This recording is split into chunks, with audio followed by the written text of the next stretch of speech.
Hello everyone, ಎಲ್ಲರಿಗೂ ನಮಸ್ಕಾರ. ನಾನಿವತ್ತು ವಾಂಗಿಬಾತ್ ಹೇಗೆ ಮಾಡೋದಂತ ತೋರಿಸ್ತಾ ಇದ್ದೀನಿ. ವಾಂಗಿಬಾತ್ನ ಬೆಳಗಿನ ಟಿಫನ್ಗೆ ಆಗಿರ್ಬೋದು, ಮಕ್ಕಳ ಲಂಚ್ ಬಾಕ್ಸ್ಗೆ ಆಗಿರ್ಬೋದು, ತುಂಬಾ ಈಸಿಯಾಗಿ ಪಟ್ ಅಂತ ಮಾಡ್ಕೊಳ್ಳುವಂತಹ ರೆಸಿಪಿ ಇದು. ಮಾಡುವ ವಿಧಾನ: ಒಂದು ಬಾಣಲಿಗೆ 5 ಟೇಬಲ್ ಸ್ಪೂನ್ ಎಣ್ಣೆ ಹಾಕಿ, ವಾಂಗಿಬಾತ್ಗೆ ಎಣ್ಣೆ ಸ್ವಲ್ಪ ಜಾಸ್ತಿನೇ ಹಾಕಬೇಕಾಗತ್ತೆ. ಎಣ್ಣೆ ಸ್ವಲ್ಪ ಬಿಸಿ ಆದ ನಂತರ 1 ಚಿಟಿಕೆ ಹಿಂಗು, 1 ಟೀ ಸ್ಪೂನ್ ಕಡಲೆಬೇಳೆ, 1 ಟೀ ಸ್ಪೂನ್ ಉದ್ದಿನಬೇಳೆ ಹಾಕಿ ಫ್ರೈ ಮಾಡಿ, 1/2 ಟೀ ಸ್ಪೂನ್ ಸಾಸಿವೆ, 1/2 ಟೀ ಸ್ಪೂನ್ ಜೀರಿಗೆ ಹಾಕಿ ಫ್ರೈ ಮಾಡಿ, ಬೇಳೆ ಕಂದು ಬಣ್ಣ ಬಂದ ತಕ್ಷಣ 4 ಬ್ಯಾಡಗಿ ಮೆಣಸಿನಕಾಯಿ ಹಾಕಿ, ಉದ್ದುದ್ದಾಗಿ ಕಟ್ ಮಾಡಿ ಇಟ್ಕೊಂಡಿರುವಂಥ 2 ಈರುಳ್ಳಿ ಮತ್ತು 15 ಕರಿಬೇವಿನ ಎಲೆ ಹಾಕಿ ಈರುಳ್ಳಿನ ಬಾಡಿಸ್ಕೊಳ್ಳಿ.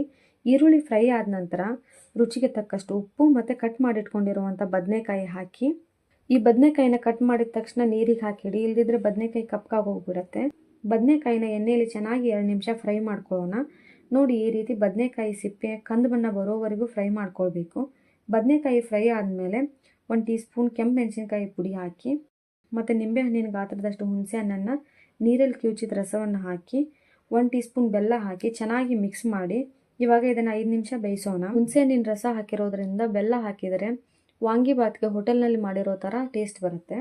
ಎಣ್ಣೆ ಮತ್ತು ಹುಣಸೆ ಹಣ್ಣನ್ನು ಜಾಸ್ತಿ ಹಾಕಿದರೆ ವಾಂಗಿಬಾತ್ 2 ದಿನ ಆದರೂ ಕೆಡೋದಿಲ್ಲ ಮತ್ತು ಟೇಸ್ಟ್ ಕೂಡ ಚೆನ್ನಾಗಿರುತ್ತೆ.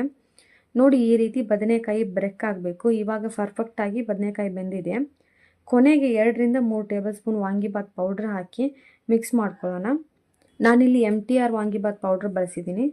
ನಾನಿಲ್ಲಿ ಈ ವಾಂಗಿಬಾತ್ ಮಿಕ್ಸ್ನ 2 ಬೌಲ್ ರೈಸ್ಗೆ ಆಗುವಷ್ಟು ಮಾಡಿದ್ದೀನಿ. 1 ಬೌಲ್ ರೈಸ್ ಮಾತ್ರ ಮಿಕ್ಸ್ ಮಾಡ್ಕೋತಾ ಇದ್ದೀನಿ. ಸೊ ಹಾಗಾಗಿ ವಾಂಗಿಬಾತ್ ಮಿಕ್ಸ್ನ ಸ್ವಲ್ಪ ಬೌಲ್ಗೆ ತೆಗಿತಾ ಇದ್ದೀನಿ. ಕೊನೆಗೆ 1 ಬೌಲ್ ರೈಸ್ ಹಾಕಿ ತುಪ್ಪ ಹಾಕಿ ಮಿಕ್ಸ್ ಮಾಡಿ. ತುಪ್ಪ ಹಾಕೋದ್ರಿಂದ ಕೂಡ ವಾಂಗಿಬಾತ್ ರುಚಿ ಹೋಟೆಲ್ ಸ್ಟೈಲ್ ಬರುತ್ತೆ.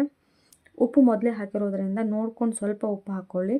ಮತ್ತೆ 1 ಟೀ ಸ್ಪೂನ್ ವಾಂಗಿಬಾತ್ ಪೌಡ್ರ್ ಮೇಲೆ ಹಾಕಿ ಮಿಕ್ಸ್ ಮಾಡಿ. ಈ ವಿಡಿಯೋ ನಿಮಗೆ ಇಷ್ಟವಾದಲ್ಲಿ ಲೈಕ್ ಮಾಡಿ, ಶೇರ್ ಮಾಡೋದ್ರ ಜೊತೆಗೆ ಸಬ್ಸ್ಕ್ರೈಬ್ ಕೂಡ ಮಾಡ್ಕೊಳ್ಳಿ.